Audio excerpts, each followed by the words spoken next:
কবি অনুপম শৌরী সরকারের কবিতা সুভাষ ও কর্ণ। এক একজন মানুষ পৃথিবীতে আসেন আপনার মতো আকাশ ছোঁবার স্পর্ধা নিয়ে, এবং তারা আকাশ স্পর্শ করেন।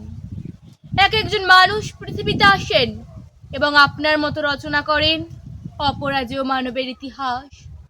তাদের বক্ষ গহরে মন্ত্রধ্বনি ওঠে মানব প্রেমের। তাদের দু চোখের ভিতর দ্যুতিময় স্বদেশ প্রেমের অগ্নিশিখা। তারা আপনার মতো একাধারে সন্ন্যাসী ও প্রেমিক, তারা একাধারে বিরহ ও বিপ্লব। তাদের রক্ত ঈশ্বরের মতো পবিত্র। এক একজন মানুষ পৃথিবীতে আসেন এবং আপনার মতো অর্জন করেন অমরত্বের অধিকার। কখনো আপনাকে দেখে ভেবেছি আপনি হতে পারেন মহাভারতের ভীষ্ম, হতে পারেন দ্রোণাচার্য।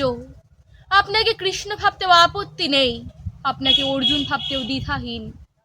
কখনো আপনাকে দেখে মনে হয় আপনি অভিমন্যু, তবু শেষ পর্যন্ত আপনাকে কর্ণ বলেই মনে হয়।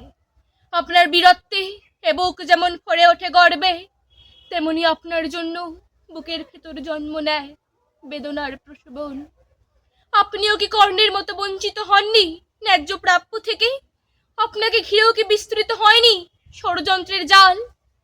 কর্ণের মতো আপনিও সত্যকে করেছেন অবলম্বন। আপনিও ধর্মশুদ্ধ সূর্য প্রতিম ত্যাগব্রতী বীর। কর্ণের মতো আপনিও যুদ্ধক্ষেত্রে মেনেছেন পরাজয়। তবু কর্ণের মতো আপনিও জিতেছেন, আপনিই জিতেছেন লক্ষ কোটি ভারতবাসীর হৃদয়।